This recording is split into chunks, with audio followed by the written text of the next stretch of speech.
Oh, hello, kamusta tayong lahat? I praise my Father, the Holy Righteous One, the Creator of heaven and earth. He created us in His image and likeness. And so, we must be like our Father. We must always choose Him over all things of this world.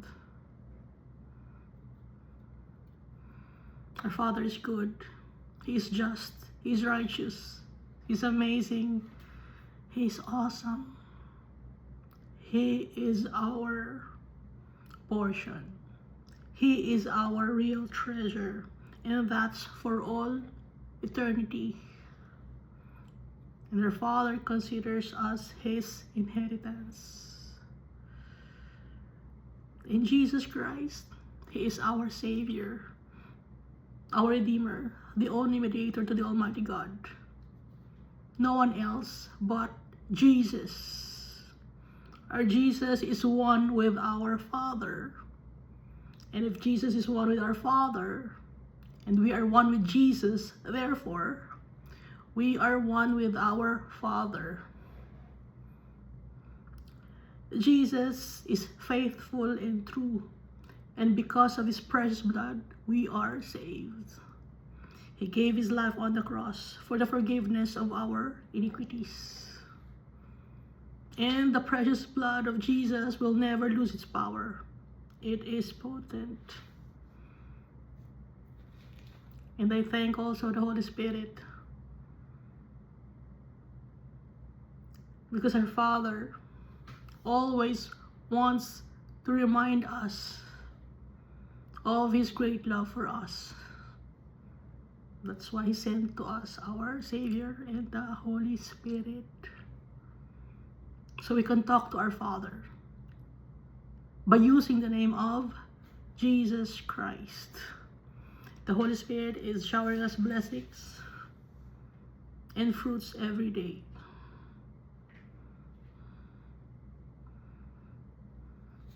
So, Iska, no? Last time, we read Lamentations chapter 1.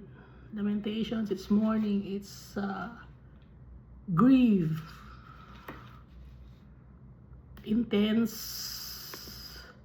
sadness, or intense expression of pain and longingness. Yung dun sa Deuteronomy, sinabi ni Almighty Father dun, alam niya na magkakasala ang mga tao. Alam niya na mga Israelites ay magkakasala. Alam ni Almighty Father na magkakasala tayo. Alam niyang mapapalayo tayo sa Kanya. Alam niyang makakalimutan natin siya. Kaya si Almighty Father, He sent to us prophets, servants niya, and most of all, He sent to us our Savior, Jesus Christ, to remind us that we came from our Father, to remind us that there is something more in this life.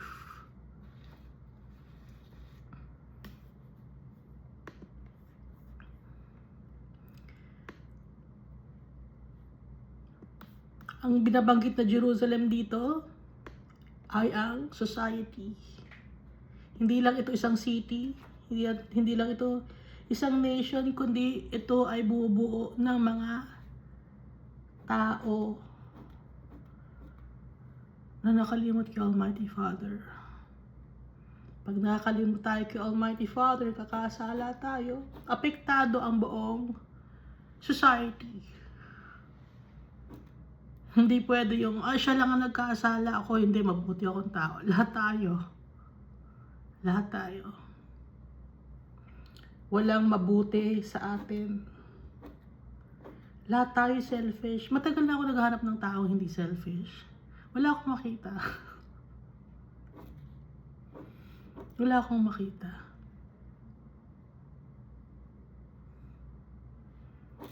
Lahat may ulterior motive.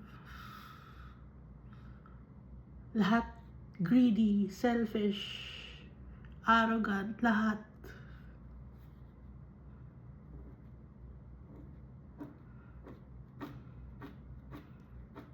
Sino lang ang hindi selfish na nabuhay dito sa mundo? At hanggang ngayon ay buhay pa rin? Si Jesus Christ. Very humble. He gave His life for us, His friends.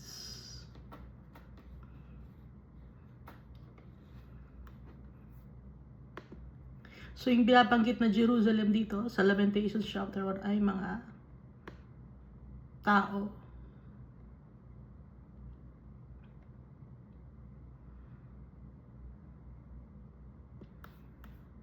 So, pag nagkakasala tayo kay Almighty Father or napalayo tayo kay Almighty Father,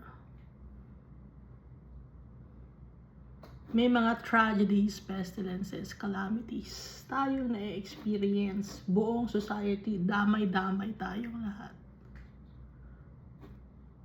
Wars, famines,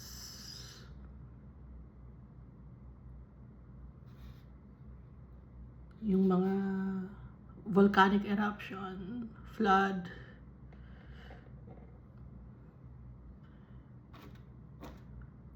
yung El Nino, no?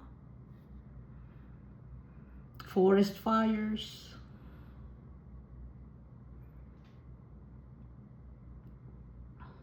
Rampant yung mga crimes, pati ang mga religious leaders, pati ang mga government officials, damay-damay, selfish, greedy. Laging sarili ang iniisip.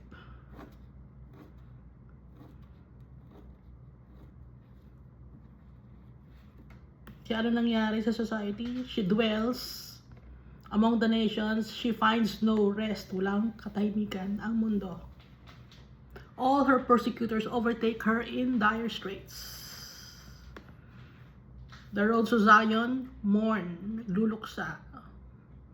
Dahil kinalimutan si Almighty Father yung kanyang appointed feasts or set feasts.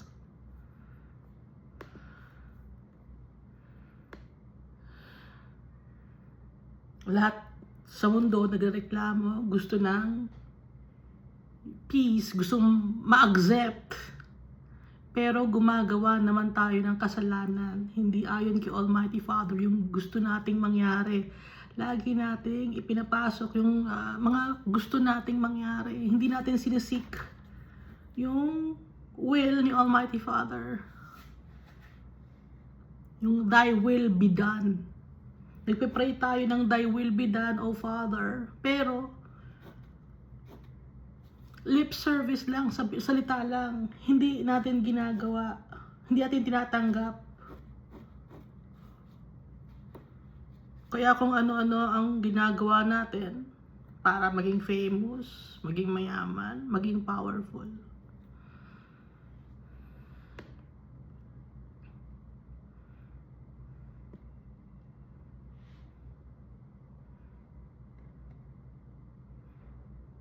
Nakakalungkot.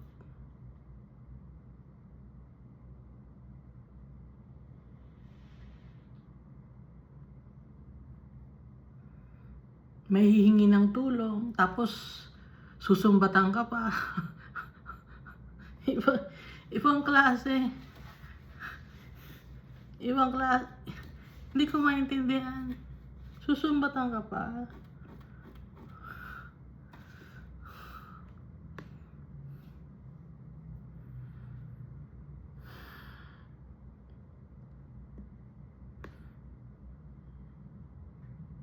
Ganon kasama ang mundo natin. Ay ganon tayo kasama. Instead na humingi tayo ng kapatawaran kay Almighty Father, lalo pa natin nilalagdagan yung kasalanan natin.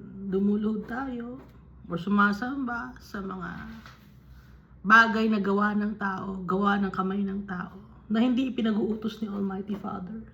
Hindi naman pinag-uutos ni Almighty Father, gumawa kayo ng statue ni Jesus. Wala naman sa Bible yun You should never worship the Lord God that way. Nakalagay dito sa Bible, di ba? Hindi ba natin mababasa yun? Kababasa lang natin, di ba? You shall not worship the Lord God that way, sa ganung pamamaraan. Huwag natin i-mock si Jesus Christ. Kasi si Jesus Christ, He is holy, He is just. Hindi siya kayang ipasok sa isang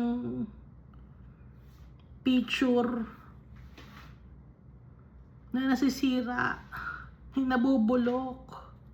Dahil si Jesus, buhay siya. He is alive. Hindi siya nabulok. Yung mga taong namatay na, nabulok na sila. Hindi rin sila pwedeng sambahin. Hindi natin sila pwedeng tawagin. Wala silang magagawa.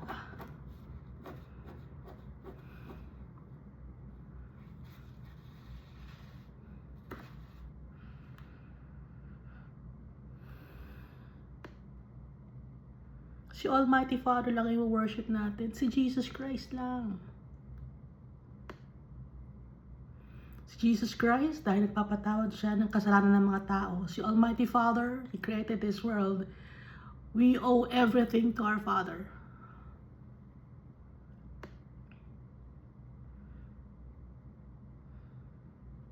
Kaya yung mundo natin, magulo.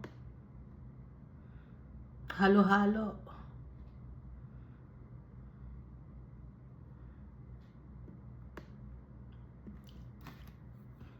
Tinatalikuran tayo ng Almighty Father pag ganun. Nagdadasal tayo, pero hindi naman natin iniiba yung ugali natin. Ba't ganun tayo?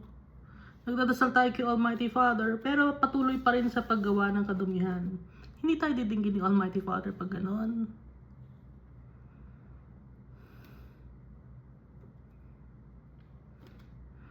Baka sabihin, hindi nung nagpe-pray ako, kahit masama ang ugali ko, kahit masama ang ginagawa ko, abusado ko, kahit na nambababae ako, nanlalalaki ako, kahit na sumasamba ako sa mga simento, bakal, ginto, yumayaman ako, di ba? Sasabihin nyo ng ganon. Ang nagpapayaman sa inyo si Satan para kalimutan nyo si Almighty Father, para mawala kayo sa right path to righteousness.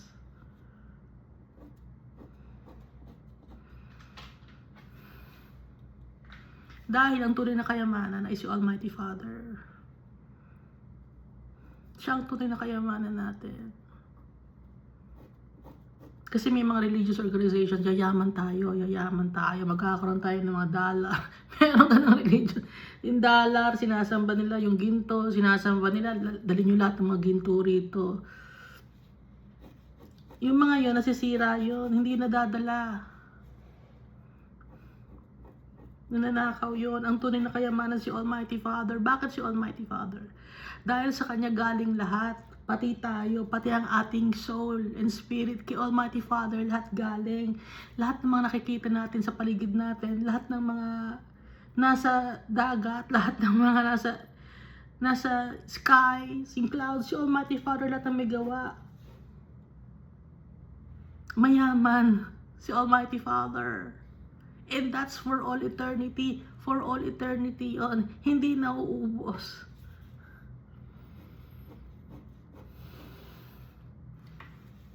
Kaya tayo, ang titignan natin is si Almighty Father. Hindi man natin nakikita ang tatay natin ngayon, we have faith in Him. Dahil may proof. Ano ang proof? He created us in His image and likeness. He created this world just by His words. At pag nagpe-pray tayo, dinidinig tayo ni Almighty Father. Dinidinig ako ni Almighty Father.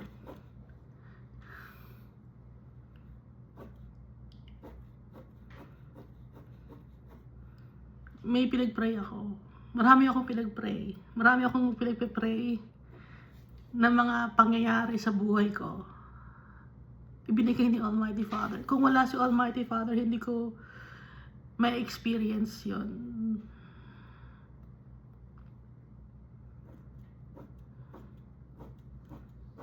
Hindi man perfect ang buhay ko, makasalanan ako. Pero, I'm surrendering everything to my Father. Yun, masaya si Almighty Father sa ganon. Dahil, sinusunod natin siya. Yung kanyang will. Thy will be done, O Father. Denying ourselves. Kaya ng ginawa ni Jesus Christ. Yun rin ang ginawa ni Jesus Christ. Sabi ni Jesus Christ, Almighty Father, sana hindi ako may pako, pero thy will be done. Ayoko sanang inumin yung cup na binigay mo sa akin. But thy will be done, O Father. Sabi ni Jesus Christ. Takot kasi tayo, no? Baka yung will ni Almighty Father, pangit. Lord, ako na lang magde-decide ang sarili ko. Baka kasi yung will mo, hindi ko gusto eh. I-try ninyo. I-try natin, ha? I-try natin yung will ni Almighty Father. Makikita niyo yung blessing ni Almighty Father. I-try niyo lang. Taste and see that the Lord is good. I-try niyo.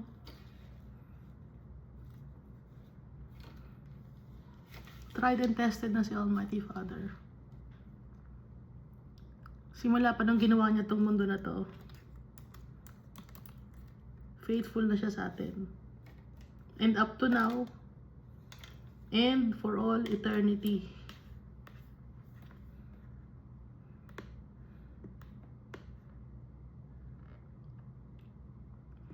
Dahil pag disobedient tayo kay Almighty Father, may kalalagyan tayo.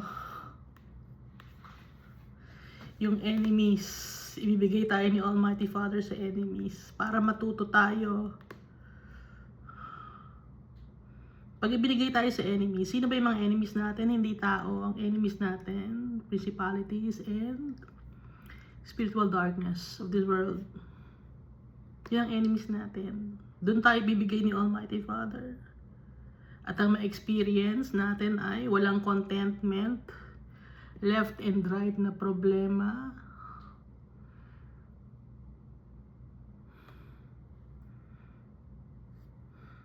sira ang buhay. Hintayin pa ba natin yon? Magulo ang buhay. Hintayin pa ba natin yon? And hindi natin alam kung hanggang kailan tayo dito sa mundo. Death ang pupuntahan ng kaluluwa natin. Pag death, there's no more hope.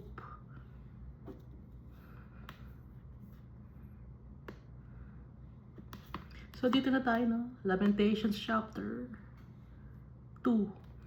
How the Lord has covered the daughter of Zion with a cloud in his anger. Nakakatakot magalit si Almighty Father.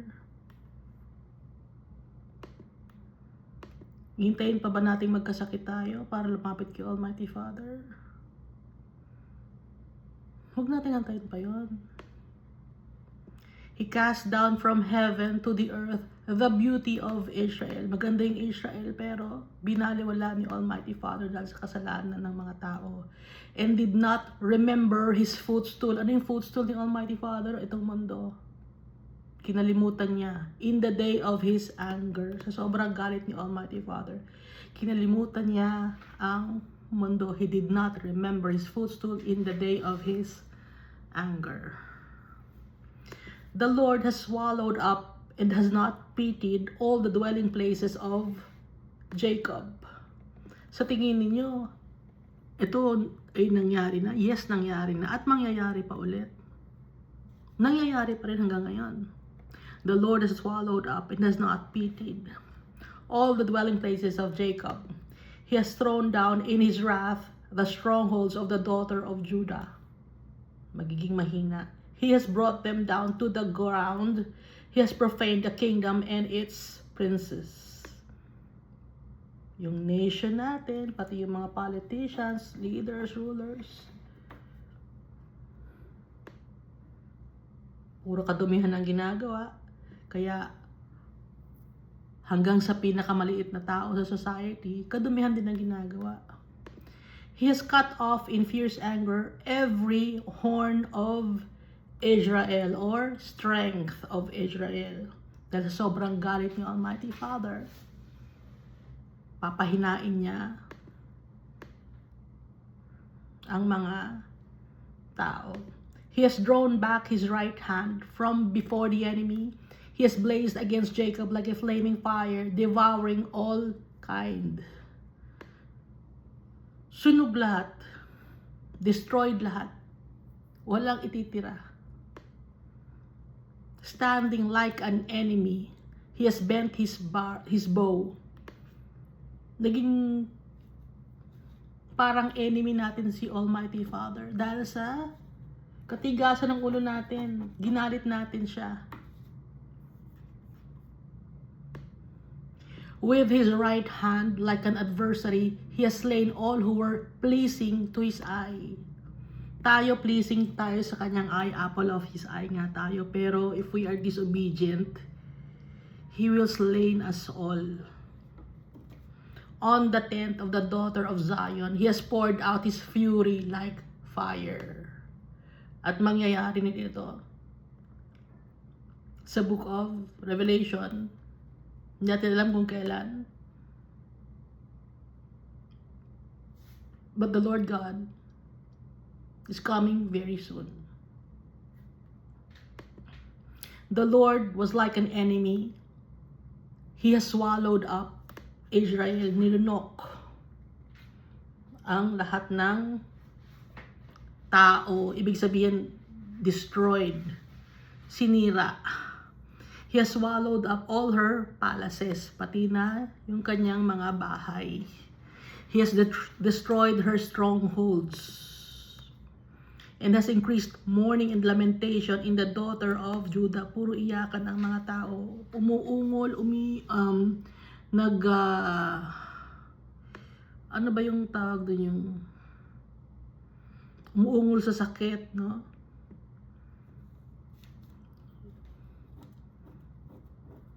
May word na ano ba yung umuungol sa sakit? Yung lugmok na, tapos puro sugat siya, tapos tulungan nyo kami, mga ganon. Lahat ng tao ganon. Gaya ngayon, mataas ang krudo. Di ba puro reklamo ang mga tao? Mataas ang mga bilihin, reklamo ang mga tao. Yung mga politicians magugulo, reklamo ang mga tao. Magulo ang society, reklamo ang mga tao. Hindi na natigil. Bata pa ako nung may mga nagreklamo na, yung mga nasa kalye nag-rally, yung mga nag-strike. Hindi na natapos. Hindi na natapos yung mga tao nag-strike. Yung sinisigaw nila noon, hanggang ngayon yun pa rin. Naiiba lang yung tao, naiiba lang yung age ng mga tao. Sila pa rin, ganun pa rin. Pero pag sila naman ang mupo, ganun din ang gagawin nila, magiging corrupt din sila. So wala tayong itulak kabigit ng mga tao. Lahat damay-damay, lahat makasalanan. He has done violence to his tabernacle as if it were a garden. He has destroyed his place of assembly. The Lord has caused the appointed feasts and Sabbaths to be forgotten in Zion. Nakalimutan. In his burning indignation, he has burned the king and the priest. Sa sobrang galit, kinalimutan ni Almighty Father. Hinayaan niyang makalimutan ng mga tao ang mga feasts and Sabbaths. Yung rest. Hindi makapagpahinga yung mga tao. Ang iniisip, paano mabubuhay sa mundong ito? Dahil nga sa kasalanan. Walang peace of mind. The Lord has burned his altar. He has abandoned his sanctuary. He has given up the walls of her palaces into the hand of the enemy. Ibinigay ni Almighty Father sa kalaban ang mundo. para tayo ay maparusahan, para tayo ay saktan. Sinong enemy uli? Principalities and spiritual darkness of this world. They have made a noise in the house of the Lord as on the day of a set feast. Kaya tayo binigay ni Almighty Father sa kalaban dahil sa katigasan ng ulo natin, nang sa ganun matuto tayo na makakakuha lang tayo ng pagmamahal at caring sa tatay natin. Wala nang iba pa.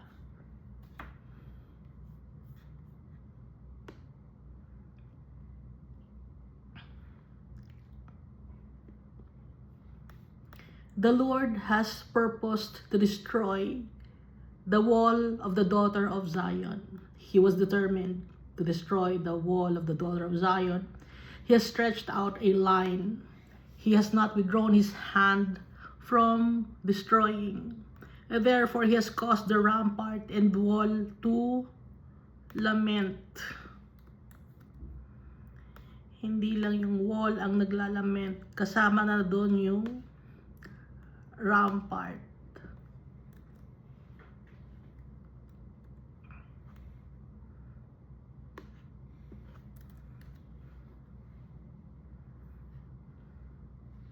Barricade, rampart, wall, parapet, earthwork protection, barrier. Yun ang rampart. They languished together. Her gates have sunk into the ground. He has destroyed and broken her bars.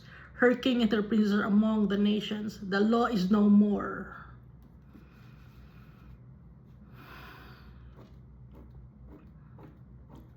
Yung law na binigay ni Almighty Father, nawala. And their prophets find no vision from the Lord. Yung mga prophets, kung may prophets pa man hanggang ngayon, walang vision na binibigay si Almighty Father. Puro kasinungalingan ang binibigay ng mga false prophets ngayon. Ang daming false prophets. Wala sa Bible ang kanilang mga sinasabi. Para natin malalaman kung ang isang prophet ay totoo. Malalaman natin kung isang prophet ay totoo kung ang kanyang mga sinasabi ay nagkakatotoo. Pero kung hindi nagkakatotoo, false prophet yun. Ano pa? Malalaman natin na ang isang prophet ay galing kay Almighty Father by their fruits.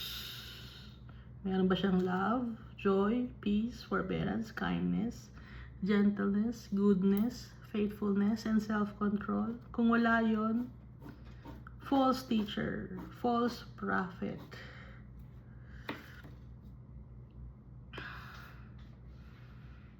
Verse 10, the elders of the daughter of Zion sit on the ground and keep silence. They throw dust on their heads and gear themselves with sackcloth. The virgins of Jerusalem bow their heads to the ground. Nagsisisi, nagluluksa yung mga tao. My eyes fail with tears. My heart is troubled. My bile is poured on the ground because of the destruction of the daughter of my people, because the children, the infants, faint in the streets of the city. Mga bata, pati mga infants. Nakakalat sa kalye. Walang makain. Hanggang ngayon, di ba meron mga bata sa kalye? Nanghihingi ng limos. Walang makain, ang dudumi.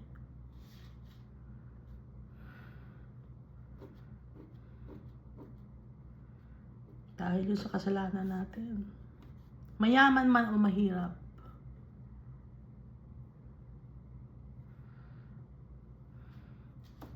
Meron pa yung mga bata na ginagamit ng grupo. Sindikato yun eh. Yung naka-costume sila kunyari badyo ba yun. Tapos lagi sila may daladalang baby. Tapos yung baby na daladala nila, laging nasa kumot na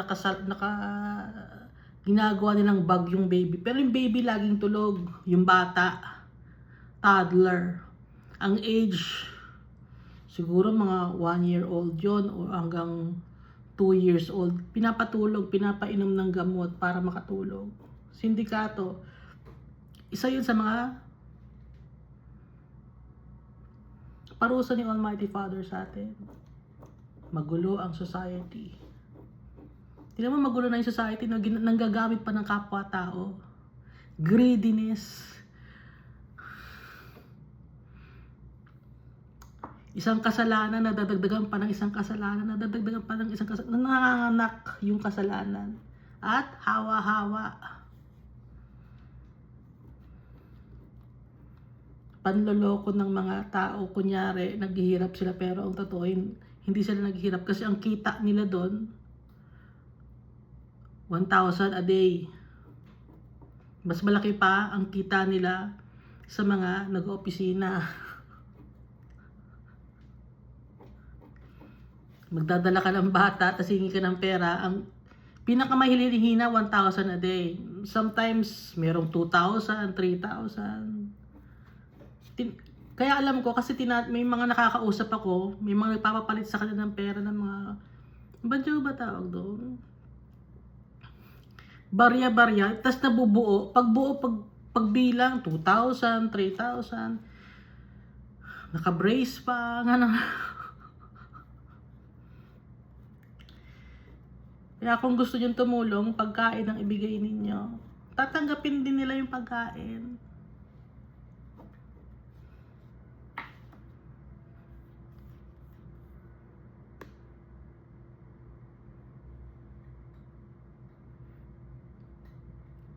Kung hindi nila tinanggap yung pagkain, so hindi talaga sila gutom. Ha? Yun ang clue doon. Ay, hindi gutom. Nanloloko lang to. Yun. Tsaka huwag niyong hayaang ipagamitin yung bata. Ipaggamit yung bata sa kalye. Mainit, nasa kalye. Umuulan, nasa kalye. Ginagamit para maawa tayo. Pero kahit na magbigay ka, ganun pa rin ang gagawin nila. Ulit-ulit lang. Cycle. Yun kasi nakita nilang formula. Formula yun para magkapera tayo, gagamitin natin ng mga bata. Ano na nga nangyayari sa mga bata? Paglaki ng mga bata, sila naman ngayon, may dadalang ibang bata naman na bagong pa. Hindi naman nila anak yun eh. Nirerentahan nila. Ginagawang commodity. Hindi nandito sa Bible. Binibenta nila ang kanilang mga anak, pinagkakakitaan nila ang kanilang mga anak. Dahil sa hirap ng buhay, dahil sa kasalanan. Verse 12. They say to their mothers, "Where is grain and wine?" As they swoon like the wounded in the streets of the city, as their life is poured out in their mothers' bosom. Naghahanap ng pagkain.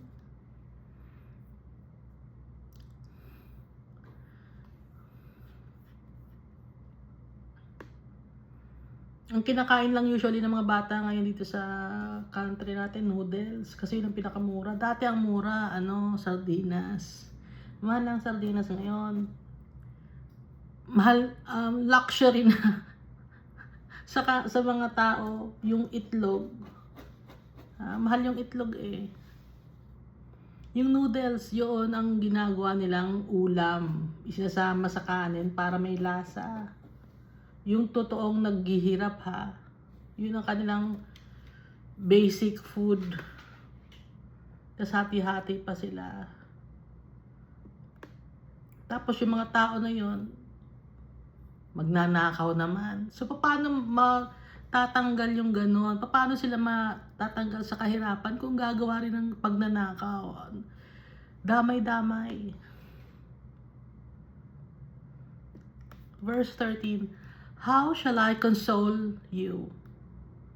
To what shall I liken you, O daughter of Jerusalem? What shall I compare with you, that I may comfort you, O virgin daughter of Zion? For your ruin is spread wide as the sea. Who can heal you? Sino makakagamot sa'yo?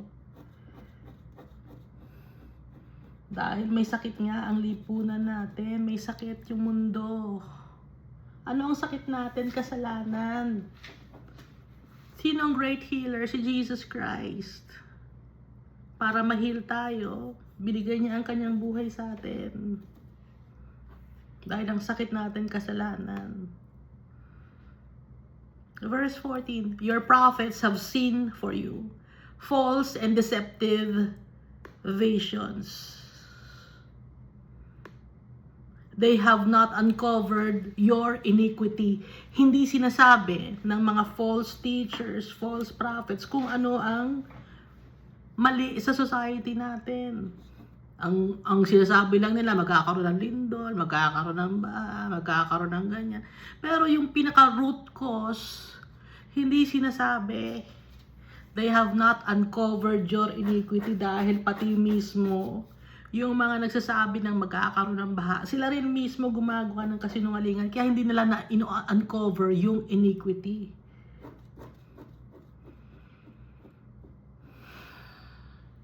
Sumasamba sila sa kung ano-ano.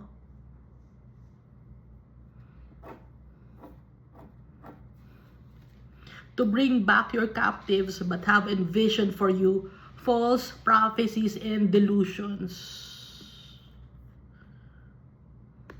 Dahil hindi sinasabi kung ano ang totoong problema, kung ano ang totoong sakit ng society, kasalanan. Yun ang totoong sakit ng society.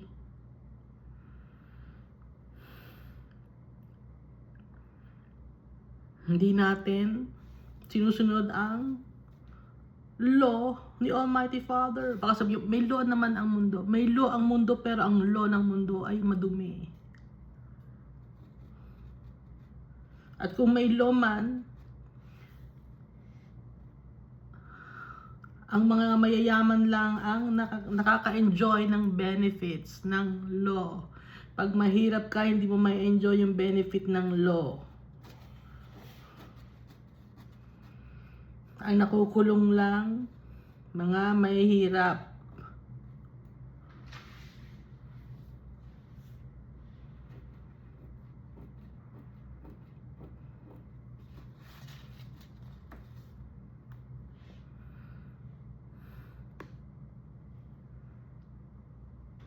Verse 15, all who pass by clap their hands at you. They hiss and shake their heads at the daughter of Jerusalem. Is this a city that is called the perfection of beauty? The joy of the whole earth? Ito ba yung magandang lugar? Itong mundo na to, magandang lugar ba to?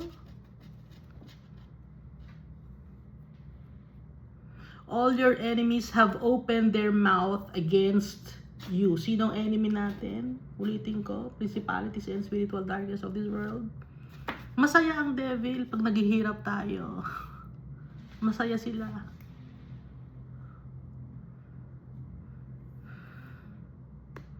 Masaya sila pag nagkakasala tayo dahil alam nila madami sila, no? A third.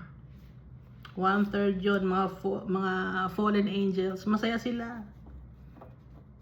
Dahil magkakaroon sila ng kasama sa impyerno. Kaya masaya sila.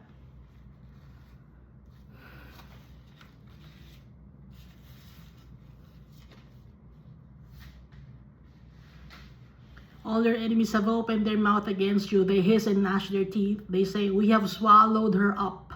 Surely this is the day we have waited for. We have found it. We have seen it. Yan. Buti na lang. Nakita na namin. Malatwa tatalo namin kayo. Yung tuwan-tuwa ang kaaway.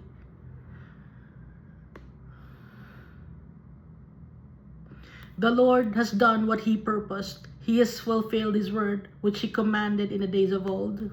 He has thrown down and has not pitied, and He has caused an enemy to rejoice over you. He has exalted the horn of your adversaries.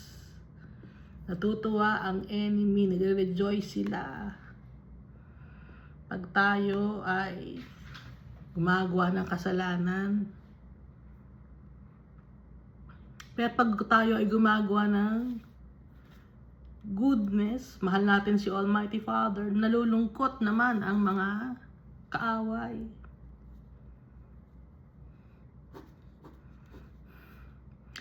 Their heart cried out to the Lord, O wall of the daughter of Zion, let tears run down like a river day and night. Give yourself no relief. Give your eyes no rest. Ang mga tao iyak ng iyak. magmamakaawa. Paano kami kakain? Paano kami yung mga inipon namin nawawala na. Ang dami sa society. Kahit yung mga mayayaman, sira ang buhay. Daming asawa, walang contentment, magulo. Kahit gaano kadami ang pera nila sa bangko, hindi sila masaya. Akala ninyo masaya sila. Problema nila, pamilya nila.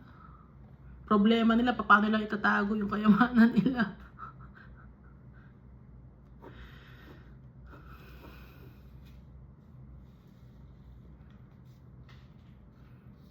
Problema nila, paano sila mag-aagaw-agawan ng mga magkakapatid, paano ang partihan nitong ano na to. Pero yun ang problema ng mga mayayaman.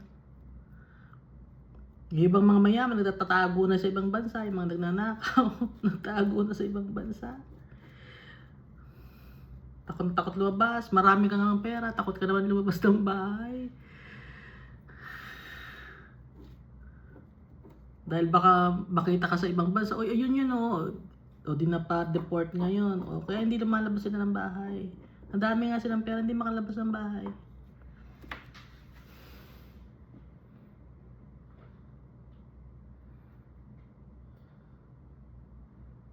Sometimes, ang kaaway nila, sarili lang family, napapatayan sila.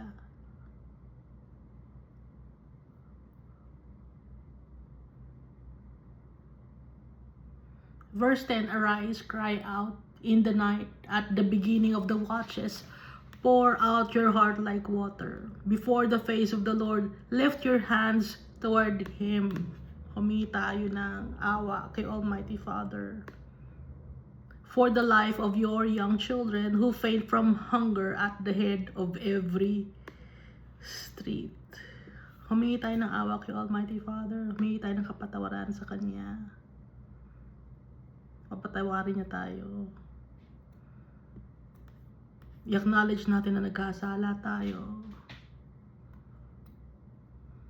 Para mapatawad tayo ng tatay natin.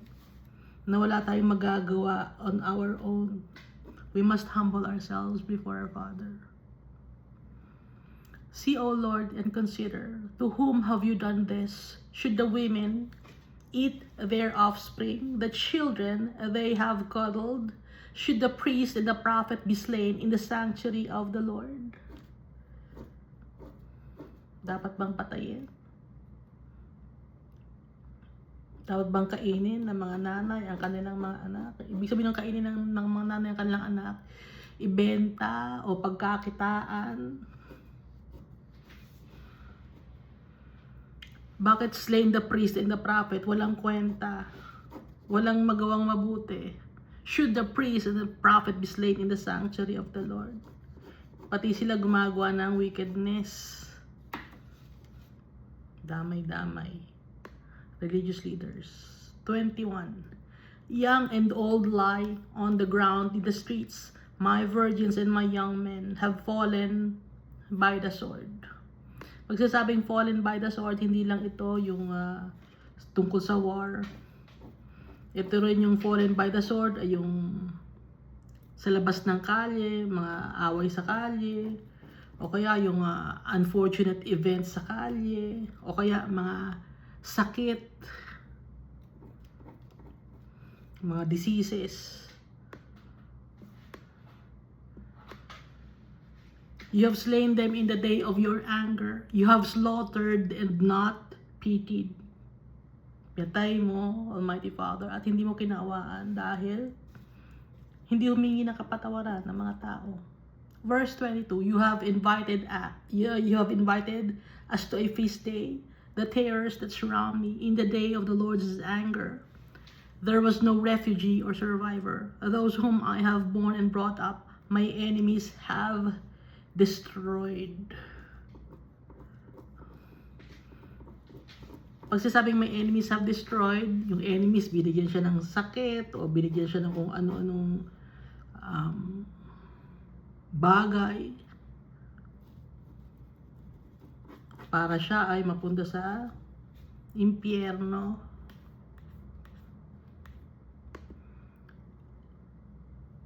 Lamentations.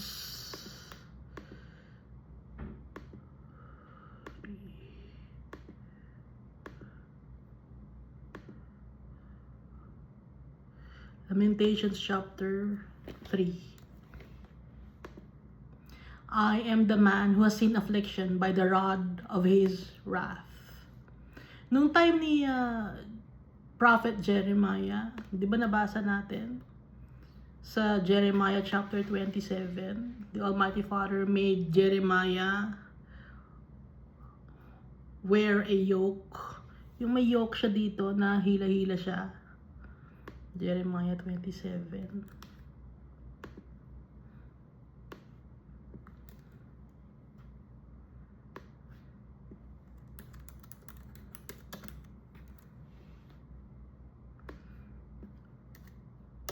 Kung ikaw may yoke kang dala-dala sa likod mo, no? Pagtatawanan ka ng tao. Siya inutusan si Jeremiah na magsuot ng yoke. Buhat-buhat niya yon. Ang isip tuloy ng tao sa kanya, baliw na siya.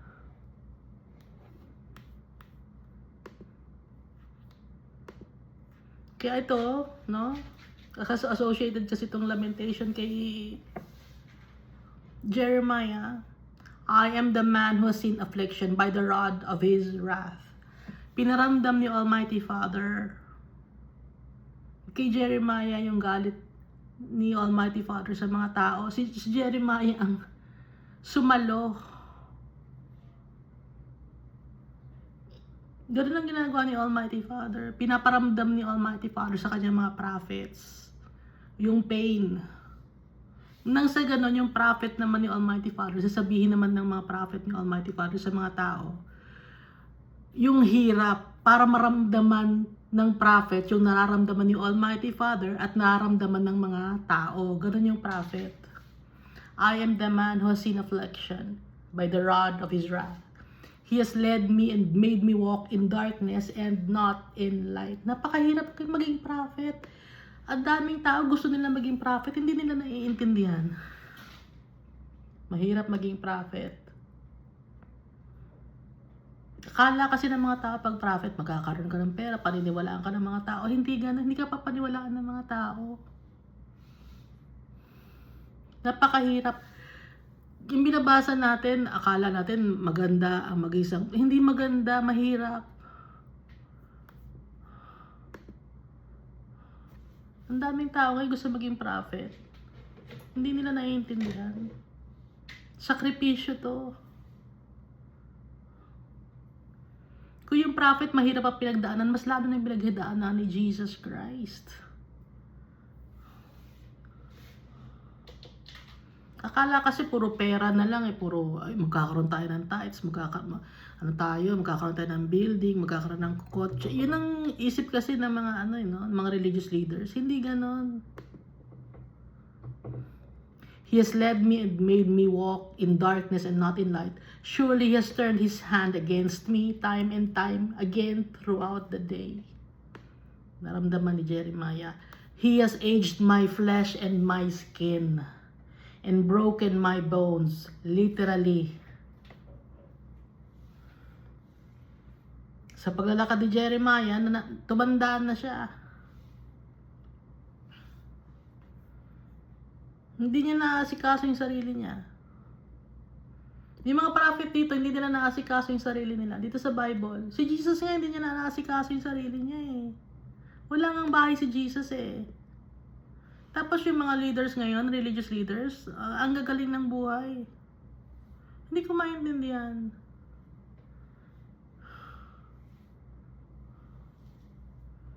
He has aged my flesh and my skin and broken my bones. He has besieged me and surrounded me with bitterness and woe. Paano hindi mabibreak yung bones ni Jeremiah? Ang laki ng buhat-buhat niya na yoke. Parang sa kalabaw. Hindi, kalabaw. Yung time na to, yung sa cattle, no? Pag naghihila, ganun yun, yoke. He has set me in dark places like the dead of long ago. Tsaka hindi siya pinapansin ng mga tao. Parang walang kwenta. Ganon yung prophet.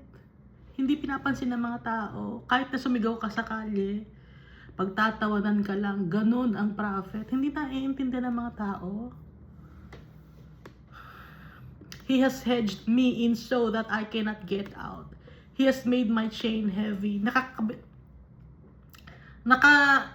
Si Almighty Father, pag yung prophet niya, si Almighty Father, pag hinawakan niya, hawak na hawak si Almighty Father. Hindi niya bibitawan.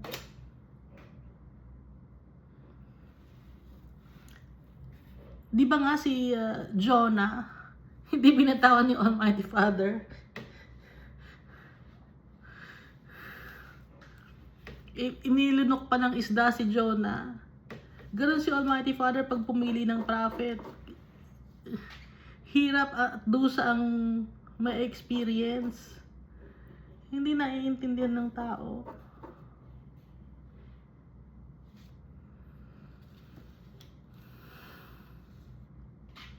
He has hedged me in so that I cannot get out. He has made my chain heavy. Even when I cry and shout, He shuts out my prayer. He has blocked my ways with hewn stone. He has made my paths crooked. He has been to me a bear lying in wait like a lion ambush. He has turned aside my ways and torn me in pieces. He has made me desolate.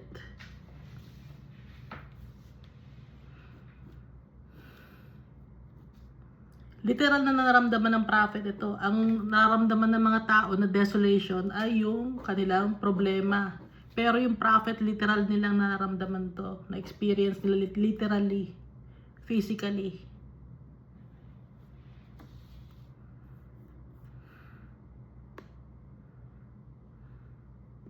Itong He has bent His bow and set me up as a target for the arrow. Walang tigil na trials and tribulations. He has caused the arrows of His quiver to pierce my loins. Sagad sa buto, yung paghihirap. I have become the ridicule of all my people, their taunting song all day. Pinagtatawanan siya. Pag nakikita siya, pinagtatawanan siya. Kinukutsa siya. Akala nila baliw.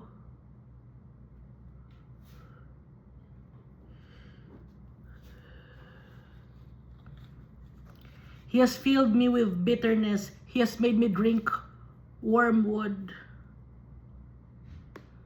He has also broken my teeth with gravel and covered me with ashes. You have moved my soul far from peace. I have forgotten prosperity. Namuhay ng hindi mayaman. Ganun ang prophet ni Almighty Father. Hindi mayaman. Ha? Kaya yung mga tao dyan na nagsasabi na sila ay prophet ni Almighty Father, hindi mayaman ang mga prophet ni Almighty Father. False prophet kayo kung ganon. Papayaman kayo. Maganda ang buhay ninyo, maganda ang buhay ng pamilya ninyo. Pero yung prophet ni Almighty Father, yung totoong prophet ni Almighty Father, hindi maganda ang buhay nila. Puro pighati, pain and sufferings, trials and tribulations. Ramdam nila, nararamdaman ng mga prophets ni Almighty Father yung pain ng mga tao, pati yung pain na nararamdaman ni Almighty Father. And I said, my strength and my hope have perished from the Lord. Remember my affliction and roaming, the wormwood and the gall. My soul still remembers and sinks within me. This I recall to my mind, therefore I have hope. May hope pa rin siya. Yung si Jeremiah. This I recall to my mind, therefore I have hope. Through the Lord's mercies are not consumed. Because His compassions fail not. May awa pa rin si Almighty Father. They are new every morning. Great is thy faithfulness. Kahit na nakaka-experience ng trials and tribulations si Jeremiah, pinupuri pa rin niya si Almighty Father. They are new every morning. Great is your faithfulness. The Lord is my portion, says my soul. Therefore, I have hope in Him. Meron pa rin hope si Jeremiah kahit nakakaranas siya ng trials and tribulations. Example itong nangyayari kay Jeremiah para sa atin. Na kahit na marami tayong pinagdadaanan sa mundo, ang hope natin, si Almighty Father. Faithful si Almighty Father. Ang sakit, diba? Hindi ba niya na ano to? Ay, Iska, ko lang pala na ano. Ang sakit, diba, Iska? The Lord is good to those who wait for Him, to the soul who seeks Him. Kaya lagi nating hahanapin si Almighty Father. Kasi si Almighty Father, He is good to those who wait for Him. Yung iniantay natin si Almighty Father. Yung kinakausap natin si Almighty Father. Mabait siya sa atin. To the soul who seeks Him. Kaya nga, seek ye first the kingdom of God. Nang sa ganon, ma-experience natin yung pagmamahal sa atin ni Almighty Father. Hindi, kakaawa niya tayo, hindi niya tayo pababayaan. Lagi lang dapat natin siyang sundin yung kanyang kalooban. Thy will be done. It is good that one should hope and wait quietly for the salvation of the Lord. Aantayin natin ng tahimik. Walang reklamo. Lord, paano ba to? Hirapan na ako. Wait quietly. It is good that one should hope and wait quietly. Walang reklamo for the salvation of the Lord. It is good for a man to bear the yoke in his youth. Let him sit alone and keep silent because God has laid it on him. Yung mga trials and tribulations natin, let him sit alone and keep silent. Dahil si Almighty Father ang nagpa-experience sa atin o nagbigay sa atin ito, God has laid it on Him. Dahil we are at the mercy of our Father. He created us. Kaya dapat wala tayong reklamo. Parang si Job. Gaya ng ating Savior, Jesus Christ. Walang reklamo. Ang hirap, diba? Ang hirap. Yung iba, may mga tao, daming reklamo sa buhay. Nakakarindi yung gano'n. yung may tao, hirap ng buhay nga.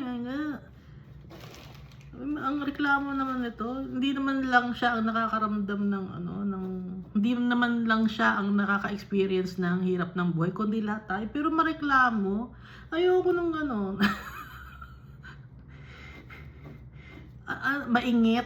Maingit ba tawag doon? Laging ingit yata ang word na yun. Yung mareklamo. Ha? Alam mo yung ganun, kapitbahay namin, ganun, yung isang tao doon, ganun. Yung sa trabaho namin, ang hirap. Lahat na lang. Ang hirap ng kausap ng gano'n. Hirapan ako. Lahat may masasabi, no?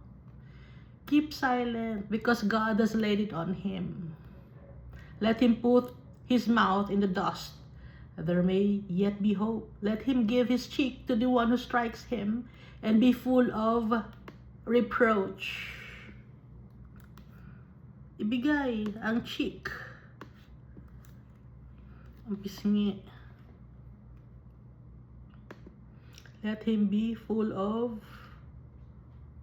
reproach.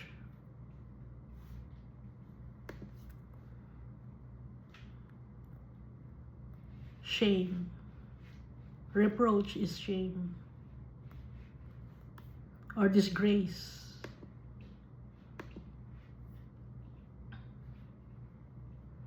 Kung merong mag-strike sa atin, nangaaway sa atin, hayaan natin. Nang tayo ay maging humble, maging mapagkumbaba tayo. No? Hayaan natin na awayin nila tayo. Ito ibig sabihin ito, let him give his cheek to the one who strikes him and be full of reproach. Reproach, ibig sabihin na pag na full of reproach ka, nahahumble ka. For the Lord will not cast off forever. Though he causes grief, yet he will show compassion. Si Almighty Father, ina-allow niya tayo to experience grief. Pero maawain si Almighty Father. According to the multitude of His mercy, sobrang maawain ni Almighty Father. Kasi kailangan nating refined as silver is refined, tested as gold is tested. Kailangan tayong dumaan sa fire para malaman ni Almighty Father if we are truly His. Malaki yung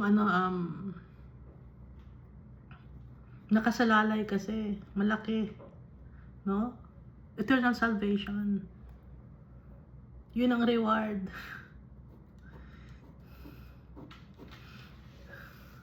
Kaya di ba pag yung may mga pa-contest,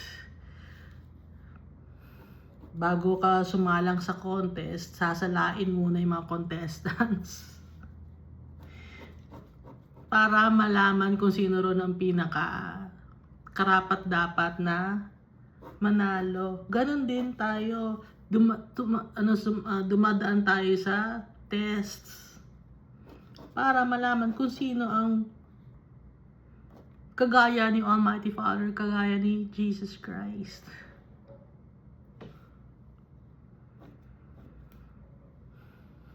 Hindi pwedeng hindi. Kung pwede lang sana hindi. Lord, pwede hindi na lang. Hindi pwede.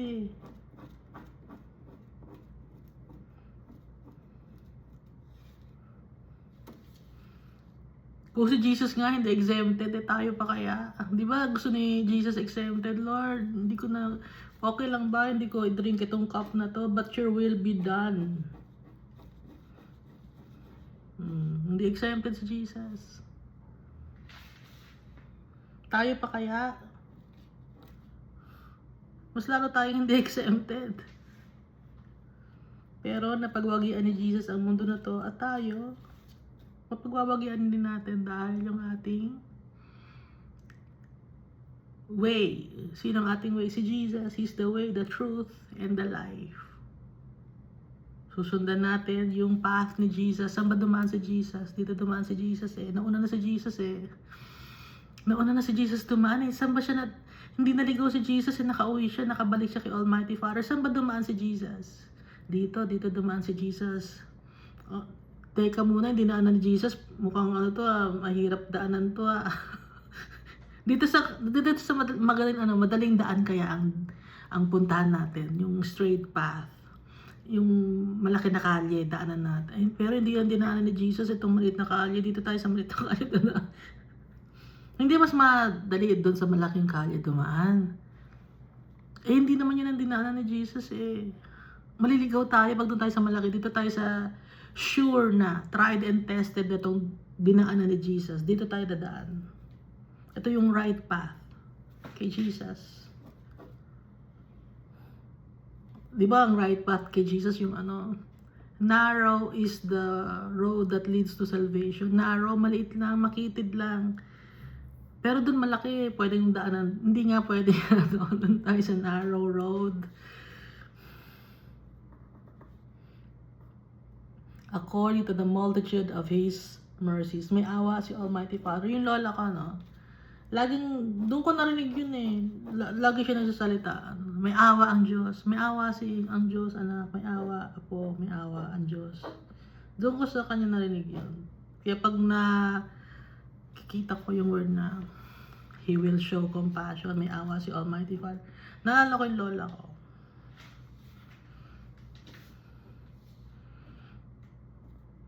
Maganda yung ganun pag naalala mo yung magagandang bagay. Yun ang naiwan niya, yung magandang word na yun. May awa ang Diyos.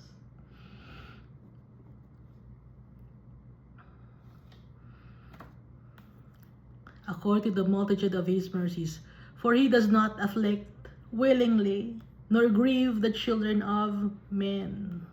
For He does not afflict from His heart. No? Hindi naman gusto ni Almighty Father yun, pero kailangan may process.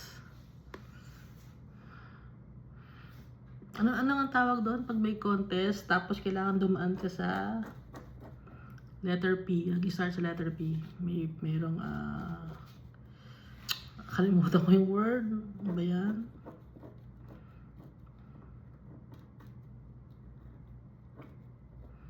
Kalimutan ko talaga. Nag-start sa letter P eh. For He does not afflict from His heart or willingly, nor grieve the children of men, to crush under one's feet all the prisoners of the earth, to turn aside the justice due a man before the face of the Most High.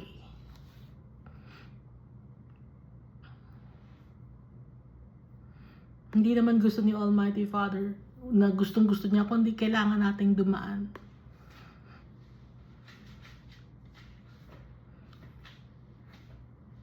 Dahil, tandaan natin, one-third ang mga fallen angels, iska. And then, ilan ang babalik kay Almighty Father ng mga souls since the world began? A third din, no? Nakalagay sa Ezekiel ba yun? A third refined, as silver is refined, as gold is this. Zechariah, ba't ba nagkakamali ako? Zechariah. I will bring the 1/3 through the fire, will refine them as silver is refined, and test them as gold is tested. They will call on my name, and I will answer them. I will say, this is my people, and each one will say, the Lord is my God. Gustong-gusto ko to. Hindi ko naman makabisado, Zechariah chapter 13.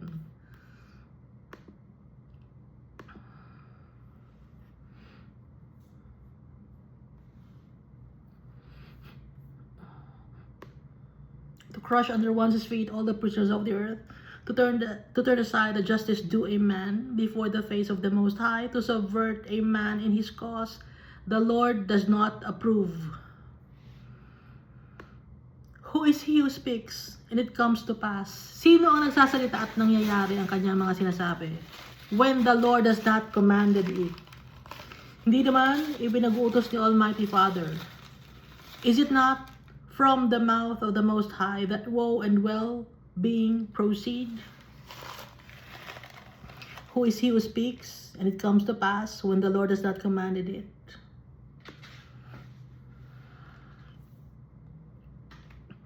Is it not from the mouth of the Most High that woe and well-being proceed? Why should a living man complain?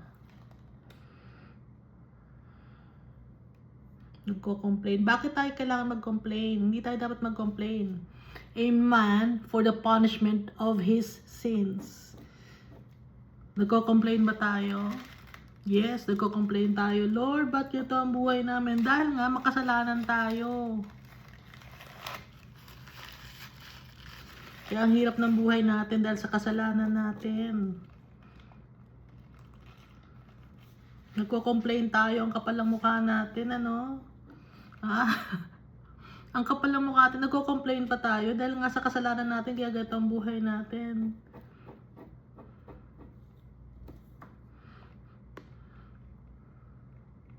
Let us search out and examine our ways and turn back to the Lord. I-check natin ang sarili natin. I-check natin yung mga gawa natin, bakit tayo nakaka-experience ng pain and sufferings. I-check natin, ba't hindi natin i-check? Lagi natin nakikita yung kapwa tayo, ay kasi siya, mali siya, hindi yung gobyerno kasi ang mali, hindi kasi siya. Turo ng turo. I-check natin yung sarili natin, yung heart natin. Kung ano bang pinagagawa natin. At bumalik tayo sa tatay natin, turn back to the Lord.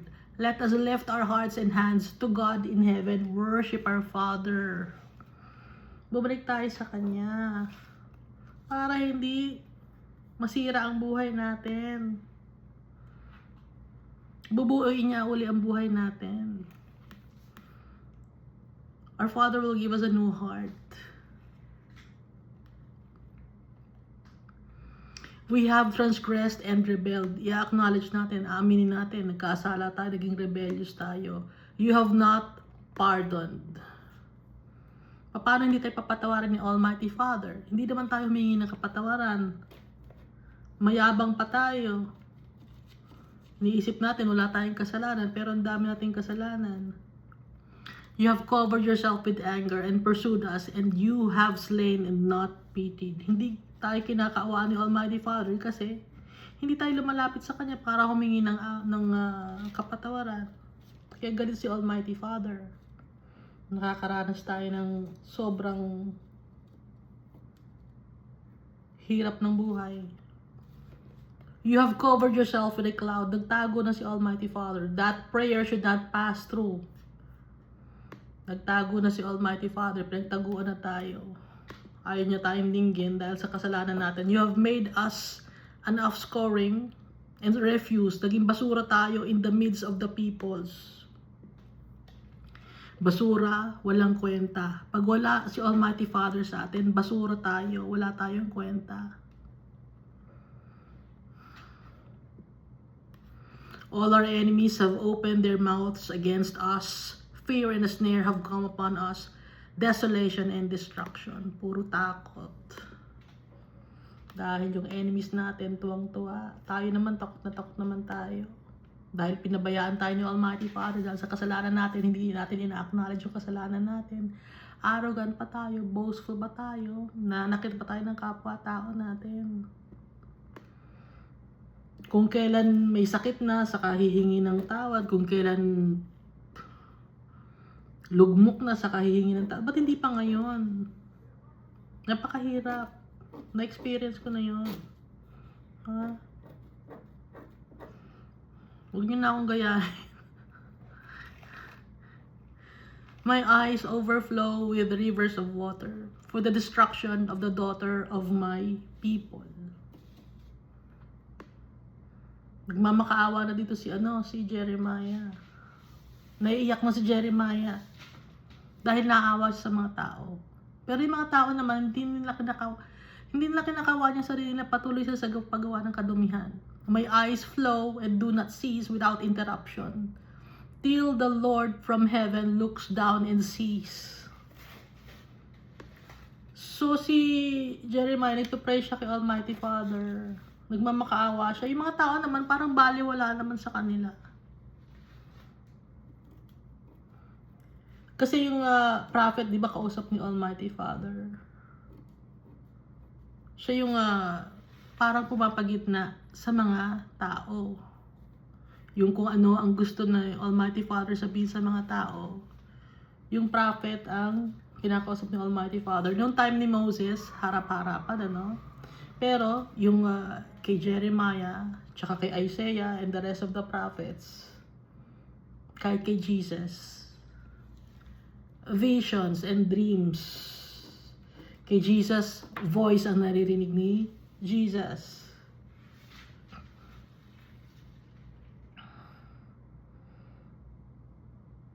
My eyes bring suffering to my soul because of all the daughters of my city. So kitang-kita ni Jeremiah nangyayari sa kanyang surroundings. My enemies without cause hunted me down like a bird. Wala namang dahilan para siya i-hunt, pero gusto siyang patayin. They silenced my life in the pit and threw stones at me. Ikinulong pa. At binabato ng bato. The waters flowed over my head and I said, I am cut off. So, may pinaparusahan pa siya, no?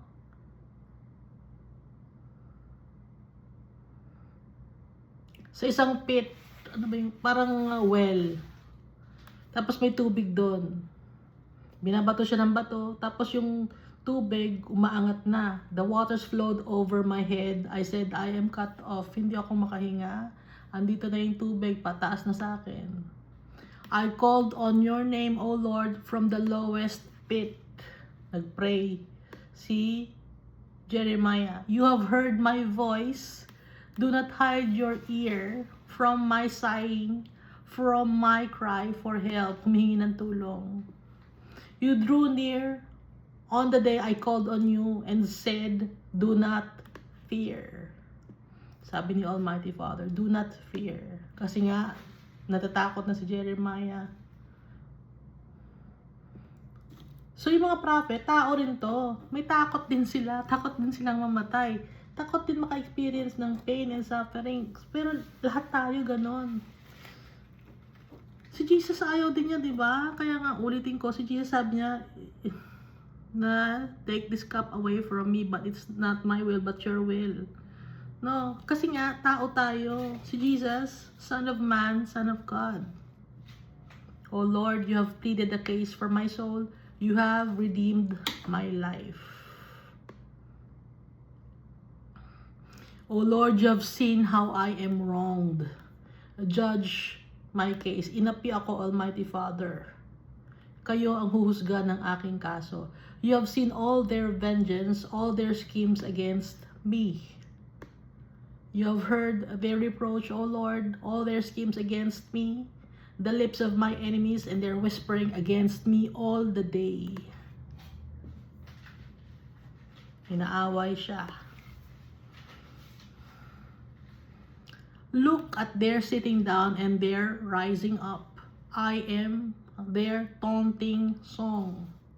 Yung may kanta na para siya tuksuhin. I am their taunting song. Napakahirap na yung pag tinutukso ka ng may pagmamak. Tapos nagtatawanan yung mga yon, nagtatawanan yung kaaway mo. Yung nangaaway sa'yo, nagtatawanan sila. Na humble. So dito si Jeremiah, natuto siyang maging humble. Inalaw ni Almighty Father yon para ma-share niya sa mga tao yung kanyang na-experience, yung kanyang pain and sufferings, para malaman ng tao na hindi sila nag-iisa sa kanilang buhay. Ganon din si Jesus Christ. Ipinaalam sa atin yung buhay ni Jesus Christ para malaman natin na hindi tayo nag-iisa. Si Jesus Christ, adopted son ni Joseph.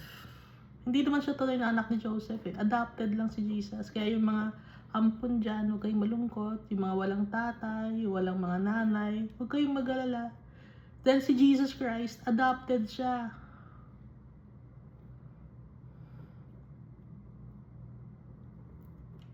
Si Mary ay kanyang surrogate mother.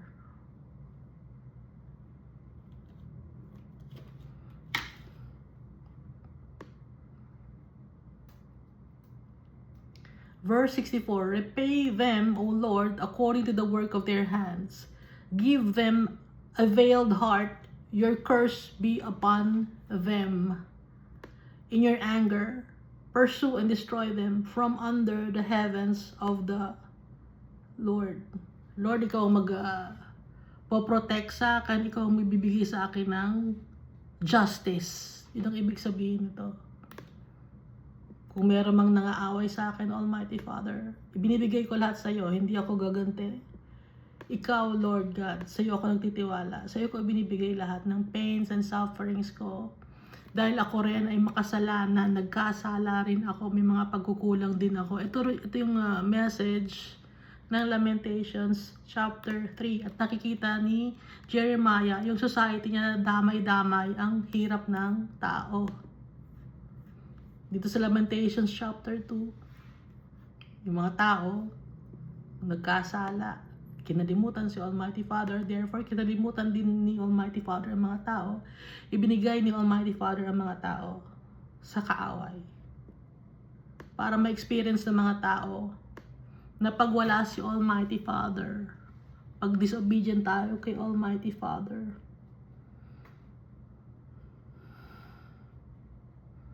heartbreak ang ma-experience natin. Pains and sufferings, tribulations, walang katapusang pagdurusa.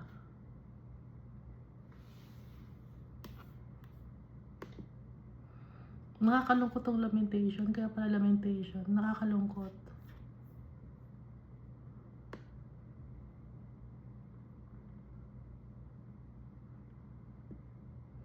So nakita natin, nang binasa natin yung Deuteronomy is ka, pag obedient kay Almighty Father, blessings ang bibigay. Pero pag disobedient, curse. Ito, yung nangyayari sa society, it's a curse. Dahil kinalimutan natin si Almighty Father. Bumalik na tayo sa tatay natin. Dahil pag sa tatay natin, we have a hope in a future. Hindi niya tayo pababayaan. Kakalimutan ni Almighty Father ang ating kasalanan. And He will carry us. He will provide everything. Gagawa si Almighty Father ng mga impossible things. Kasi kay Almighty Father, walang imposible. God will make the impossible things possible. Thank you, and God loves us all so much.